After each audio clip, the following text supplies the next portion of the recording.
speak up at this time, but we do have a question for family members. And the question is, how, what words of encouragement, or how would you advise a family member who's resistant to help one of their loved ones, and supporting them to to re-enter back into the community? So what if there was a resistive family member, and the individual really, wanted to meet with their family, or they need that support, how would you encourage that family member to support them? Leslie, I'm gonna let your family speak to that and your firsthand experience here. Well, I would say is that you reconnecting with family is important, but it has to be that the family wants to reconnect.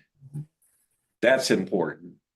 My daughter, my youngest daughter that's sitting next to me, her name is Lindsay.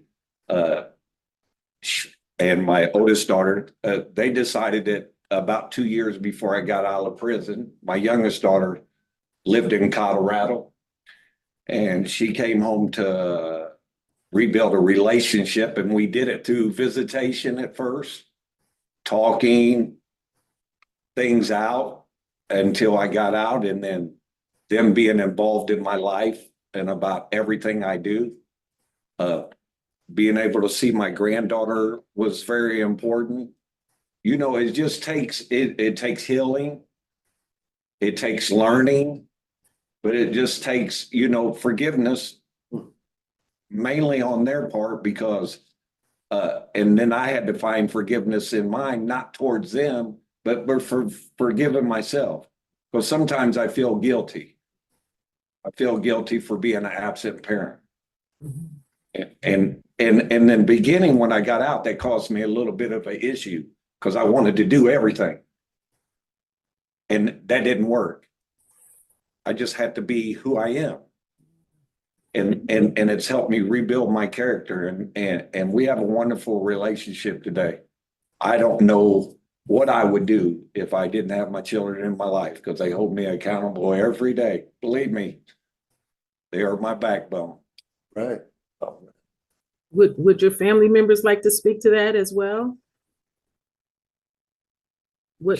I'd have to agree. I think some are very blessed to have that support system, and family dynamics are heavy and tricky, and it really truly does take just an open heart, an open mind, being able to have conversation and maybe ask the hard questions. And I think it's really where everyone personally is at, of just sometimes having to have those conversations and be accountable for wrongdoings, but be able to speak about it, and be open with it. And so I just encourage those who might not have that, just keep doing what you're supposed to be doing and hold yourself accountable and make those changes that you can. And hopefully those people that maybe aren't as open to it will see those changes and they come around, because that can happen. Absolutely.